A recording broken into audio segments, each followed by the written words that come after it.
ụwa ntọ ụwa mmee asị m ụwa nyọọ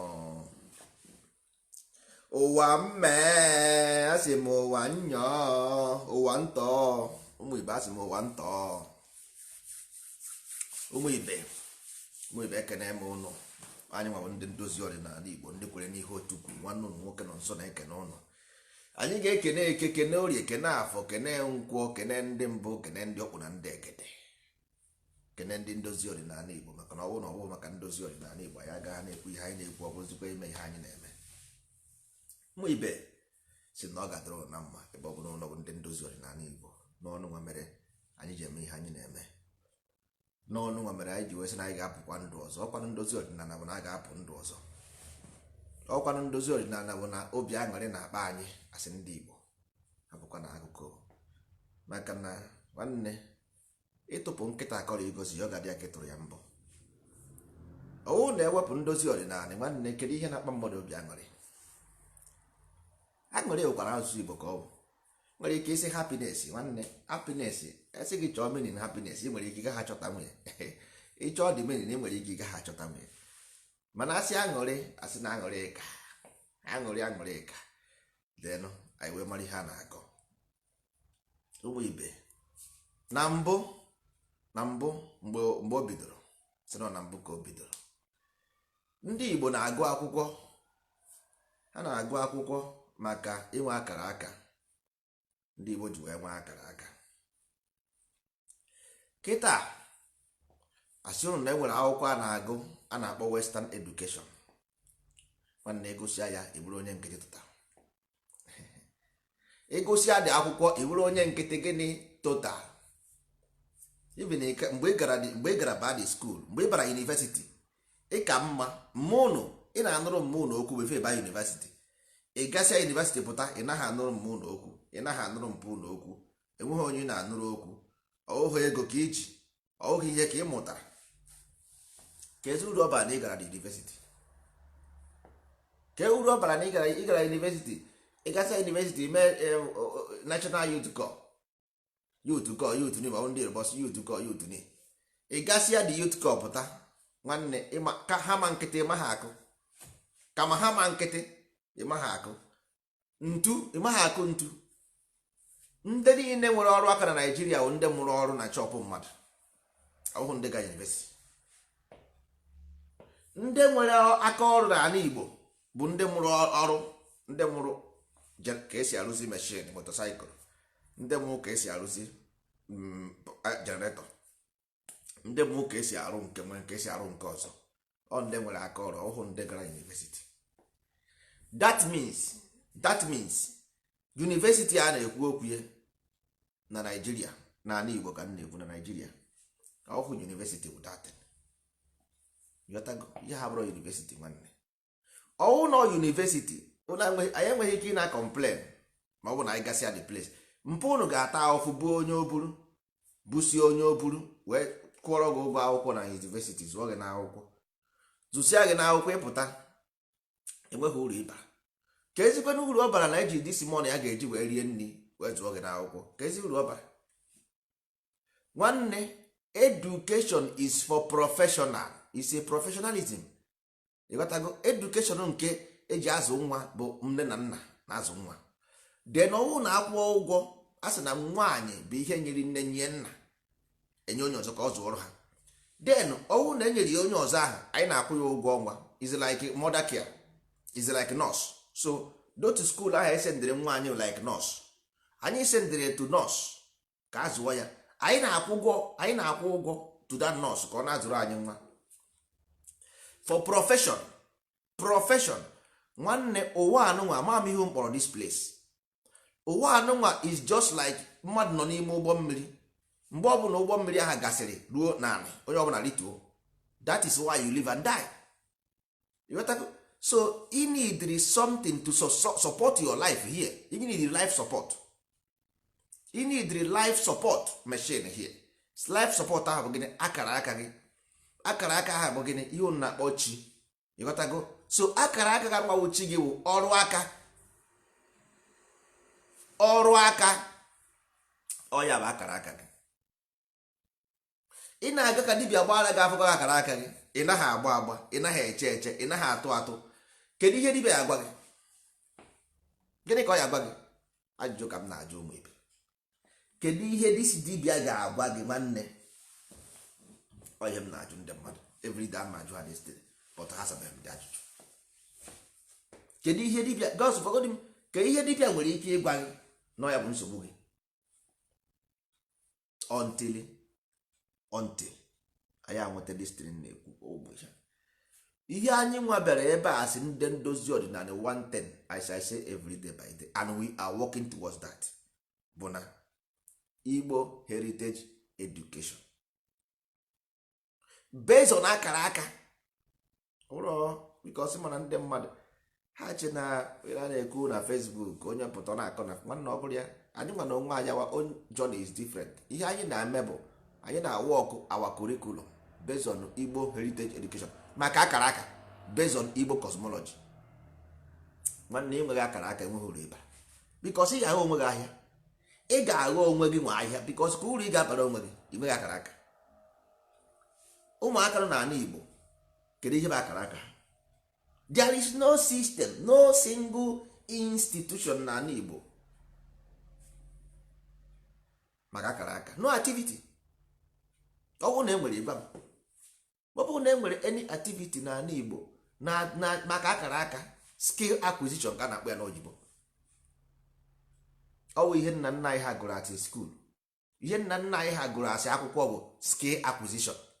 Ọ ihe ha gụrụ ka akwụkwọ nke a nụ na ka ihe na-agụ na university primary school ahụ ị na-agụ, gịnị ka ị na-agụ ebe ahụ? Ka esi asụ oyibo? Ọ bụ oyibo bụ mkpa gị? Nkịta ọ na-ekwu okwu? Ọ bụ ịsụ oyibo bụ your own problem? Ị na-arụ masị 1 plus 1 equals to 2, 2 plus 2 equals to 4, 4 plus 4 equals to 8, 8 plus 8 equals to 16. Ọ ihe agaghị eri. Mongo Park ji discover Nigeria, Florence Nightingale, Edward Jenner eji wee wetara anyị Christianity, Edward Jenner ji wee wetara anyị nke nwa, Mongo Park ji wee discover ihe nwa, na America ji wee discover by Columbus, Harvard University ji wee bụrụ the best, nke nwa ji wee mee nke nwa. Na-akọ piti na-akọ ntu economics is the knowledge of this and that, agriculture is the knowledge of this and that, science is this and that. Nwanne ka ị kọsịrị destiny ka oke gị jiziri amị ka ebe uti ya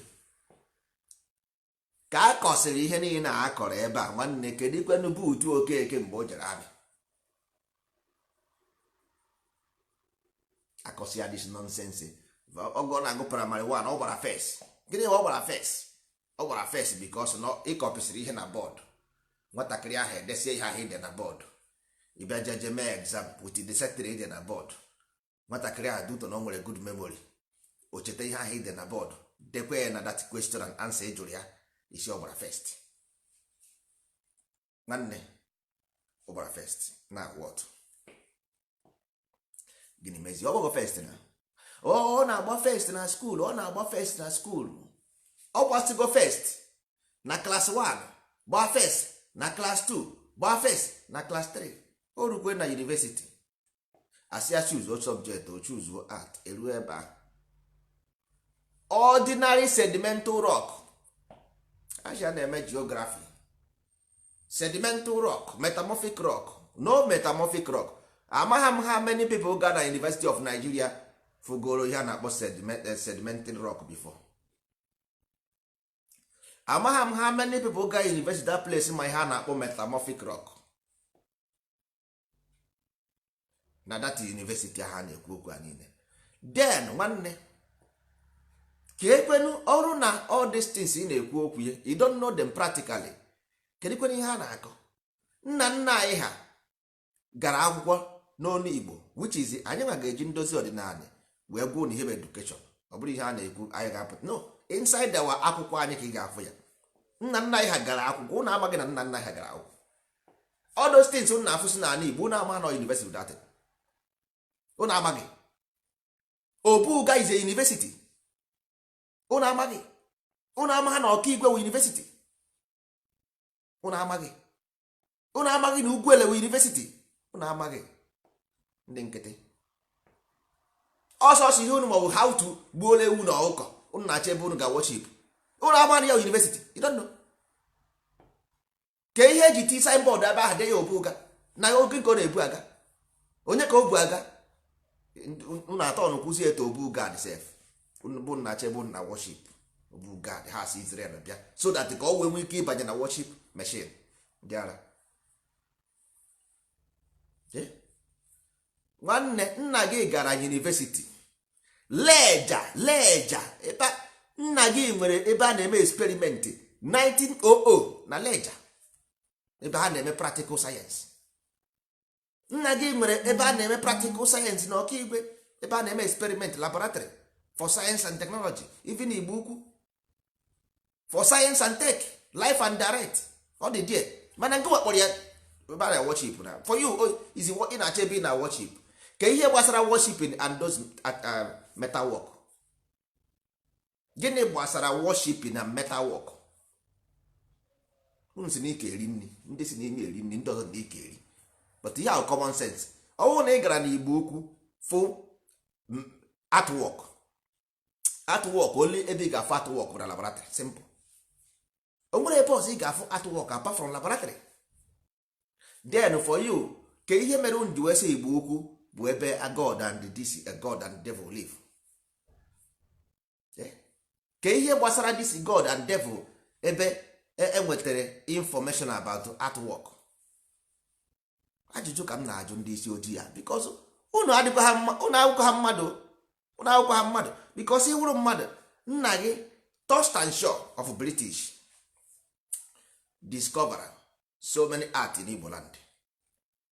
Thurston Shaw ma art in science bụ based on experiment. He knows, simple as ABCD, and like every man with common sense knows. But for you is gods. Igbo Ukwu is God, where center of Igbo land, where God come from.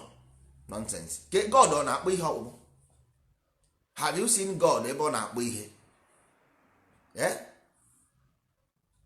Unu amaghị na ihe apịrị apị bụ artwork. You don't know. Ka onye na-amaghị na anything ọbụla apịrị apị bụ artwork ka ọ bụ. Who don't know apart from the African ndị isi ojii na-achọ ihe na worship ebe a na-egbu ewu na ọkụ.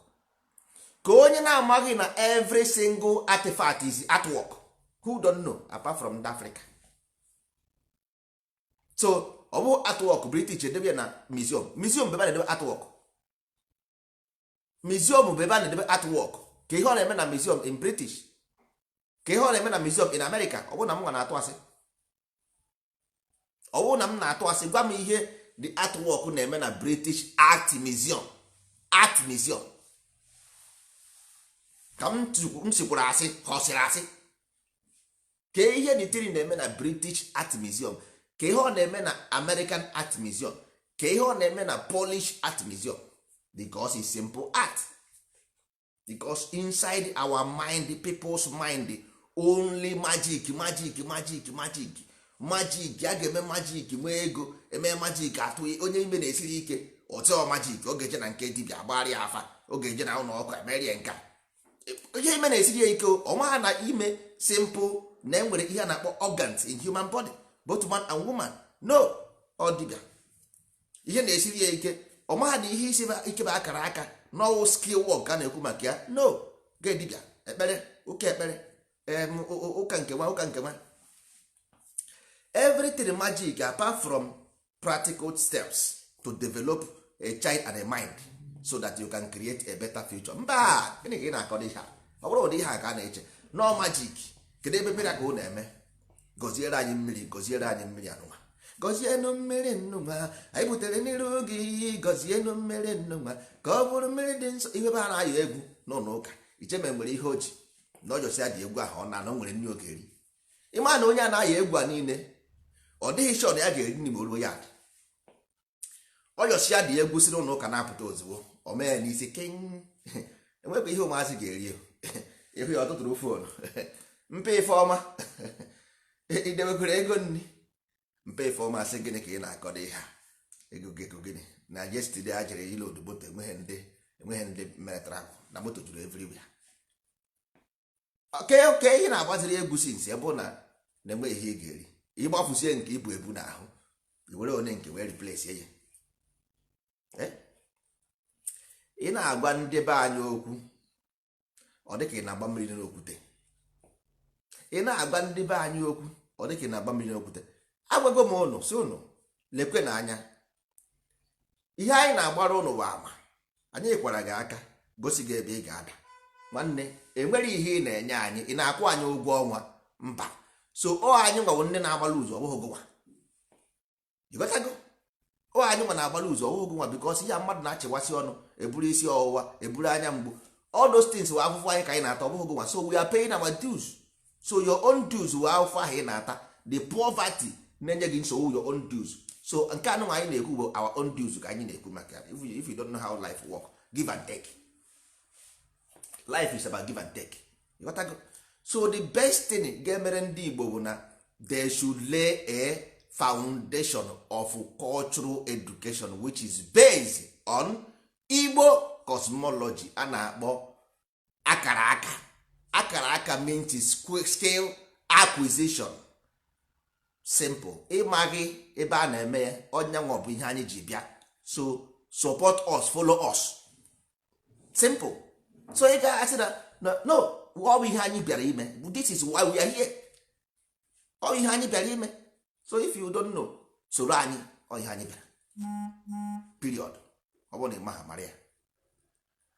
Because for me, enwere uru egwu onye mmiri gwuo mmiri nta. I know what is university. I know what is education. Daka m na-agwa gị. Because ihe ahụ m na-agwa bụ education. Ị na-eji eme gịnị? Ka ihe iji eme.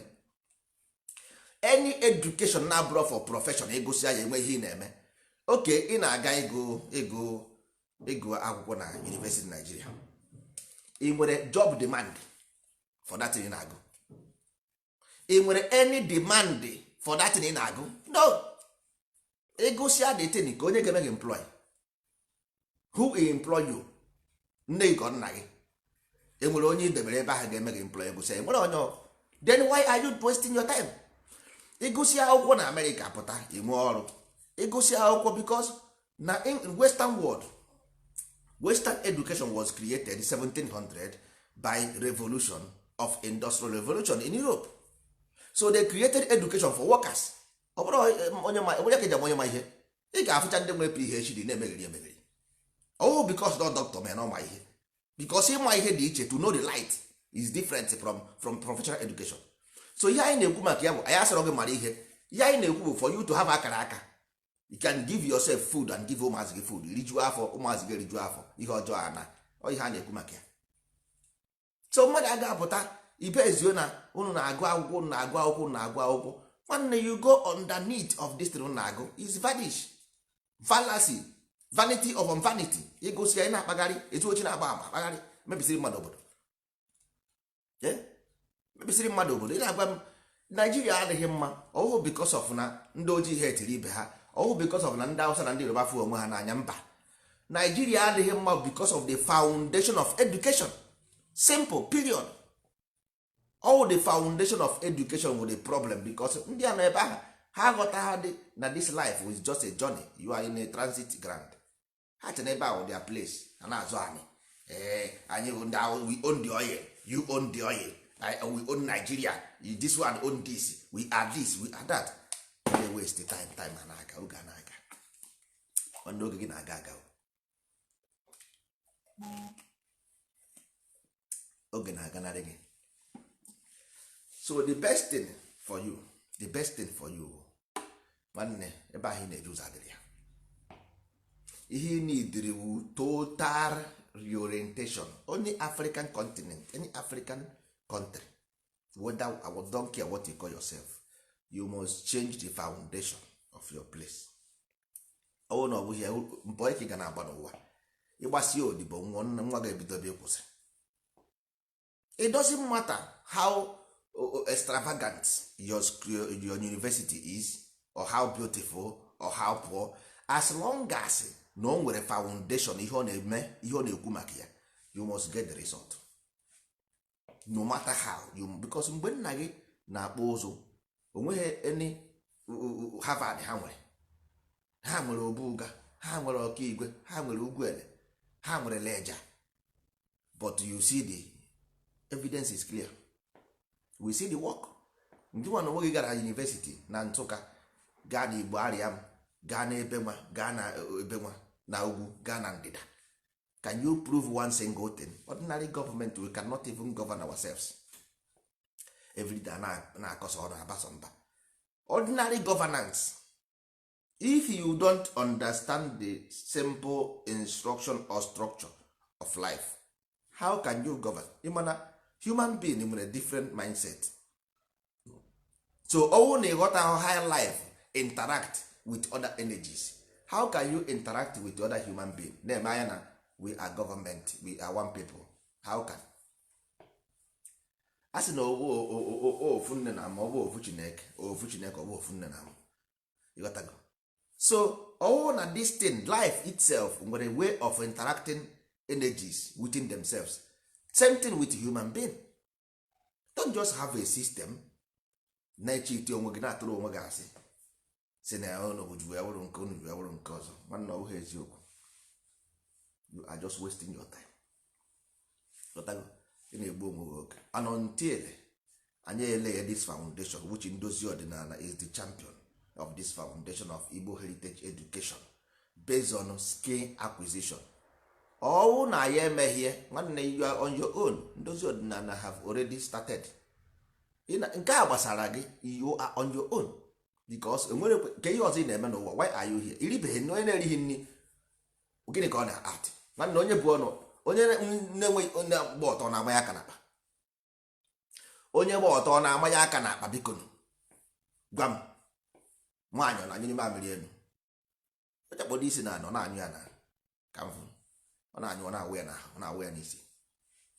So nke ma na onwe gị ihe niile ahụ ị na-akọ ịkọsịa ya inwe ha akara aka nwanne, ị ga-eji okwu were ụwa aka ka ị ga-eji a ịgụ nwere okwu na-enwe ha aka narị elu,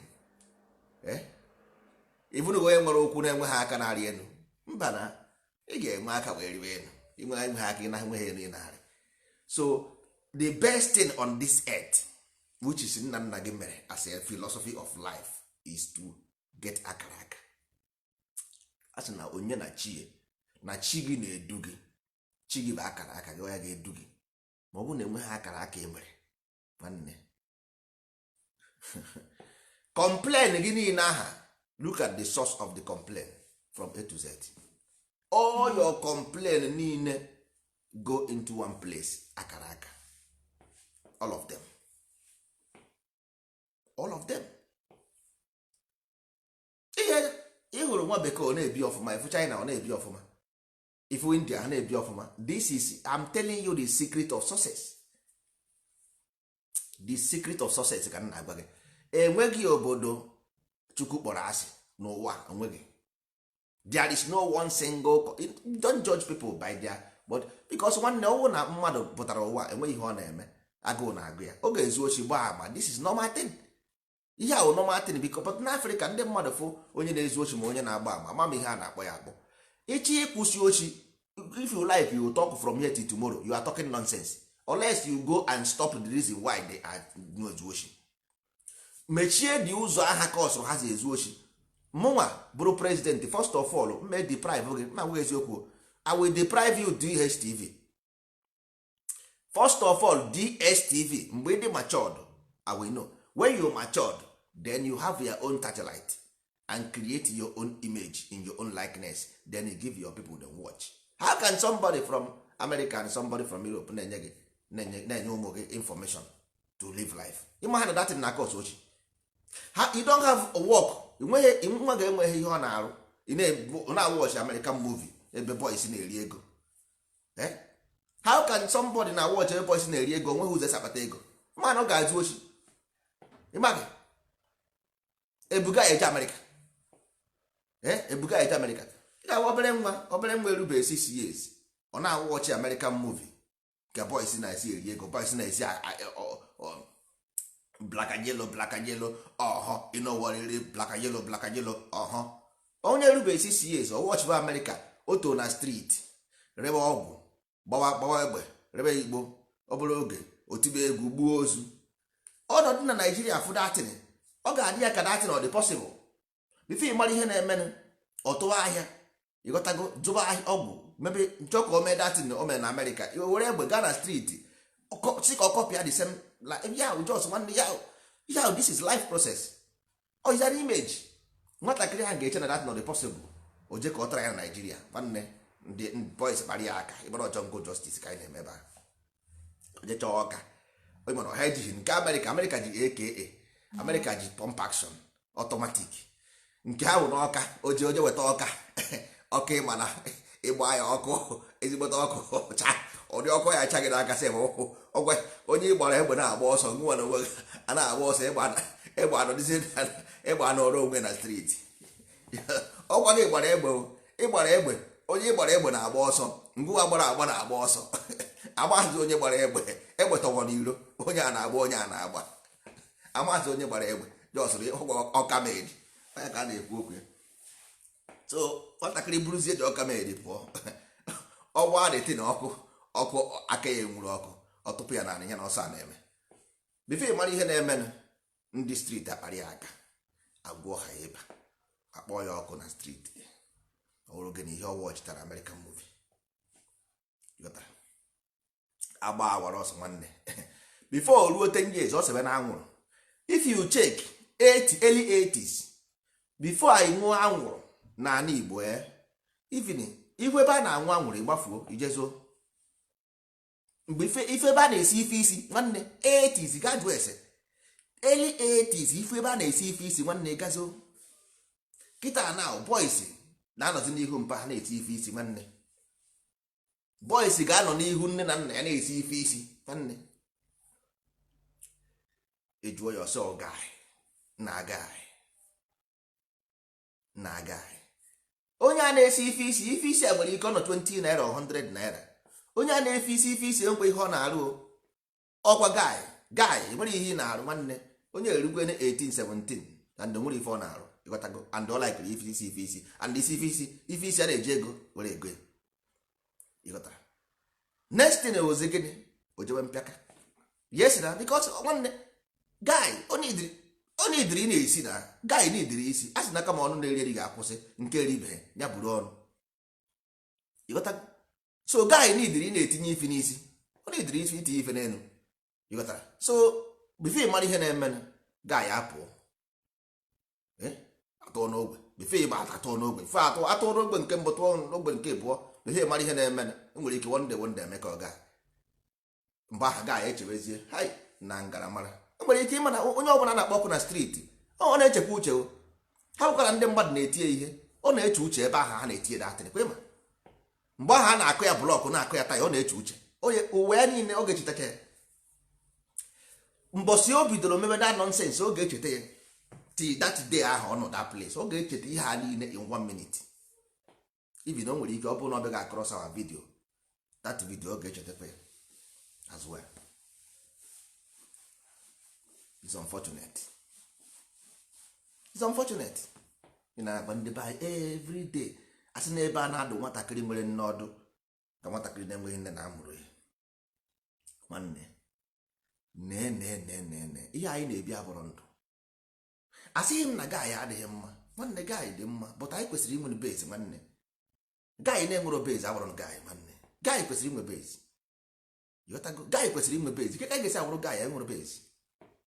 Mgbe otu otu n'elu Ọnịcha, ị gaa n'Inland Town, ị ga-afụ ụmụ guy ha nọ na Inland Town, ha nọ na base, ịghọta, ha nọ na base, ịghọtago. Ị gaa na Fege, ị ga-afụ guys ha nọ na base. ị gaa n'okpoko ị ga-afụ guy ha na base kịta na onwezighị base, there is no base, enwezighị base. Enwere ebe ị ga-eme mgbe aha ndị eke anaghị ekwe aga na n'ala Igbo sị na mba ndị eke anaghị ekwe aga. Ọ dị difficult now ebe ndị eke na-agaghị agagwu n'ala Igbo na it's very difficult because ihe enweziri bụ akwụna nwoke gịnị ihe ka ọ sịrị ya, ihe a gbatara na movie ndị Amerịka na movie ndị Europe. So mgbe aha security enwere security dị n'ala Igbo mgbe m na-agwa unu ihe security bifo ị nọkọtasị na enwere ozuru ochi n'ogbe atụọrọ gị onye zuru ochi aka. Enwe ihe mere n'ogbe a na atụọrọ gị onye mere ya aka. Life and direct mgbe ala Igbo kịta na amagha m ihe ndị nọ ebe ahụ amagha m ebe ha si pụta ụwa ya abụrụ ndị Igbo ka ha bụ ndị abụrụ ndị Igbo amagha ebe ha si pụta. So ọwụ na ị chọrọ ka ala Igbo dị mma, there is only one thing you have to do, cultural education, which is ihe ndozi ọdịnala na-ekwu maka ya. That is our foundation philosophy. Ihe anyị na-ekwu ebe the cultural education, Igbo cultural education period, nothing more nothing else. Ị marazikwa ihe ị na-ekwu your own, amara m ihe ị na-akọ. Ịghọtago ndozi ọdịnala based in one thing, Igbo cultural education, nothing more nothing else. So ichi iso anyị nekwa ebe anyị na-eje. Ọkwa ihe ruo echi ịpụta egwuwa nonsense mba, o nwere ịma establish your zone. Ihe ọbụla ị na-emere onwe gị, ị na-atụ ego, ị naghị atụ ego, ị na-atụrụ onwe gị. Mbọsị unu rie ego unu ejide onwe unu gara ịkpọ anyị. Ịghọtago? So ihe anyị ma bụ na-ekwe the instruction, and if you break the rule amapụ gị n'iwu. Simple. Na-ekwe the rules and regulation because ihe anyị chọrọ ka ị pụọ ndụ. Ọ bụrụ na isoghie anyị amapụ gị n'iwu period, nothing more nothing else. Ọkwa na isonye n'ihe a na-eme, at the end of the day you will be the beneficiary of your own job. Ihe onye ruo orie jikọta, onye ruo orie onye ha ihe a na-ekwu maka ya, scale acquisition nwa akara aka.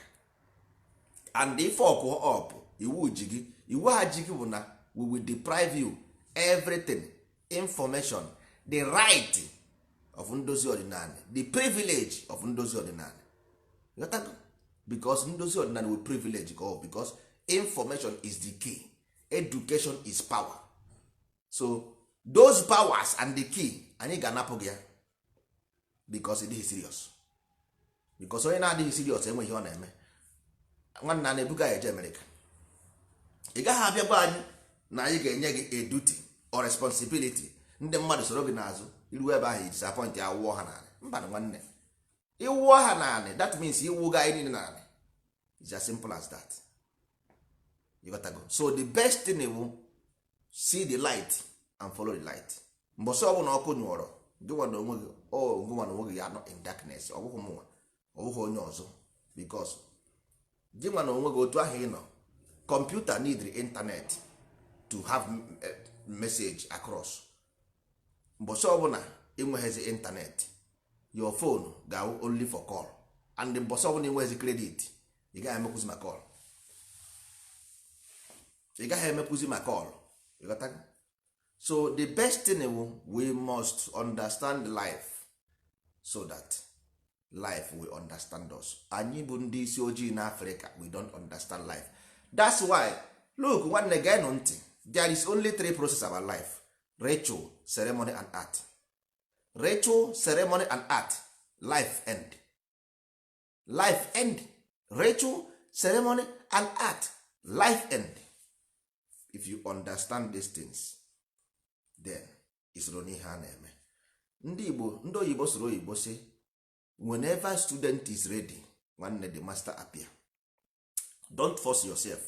Soro ndị ma ihe, follow them, you will see the message will get to you direct. You will see.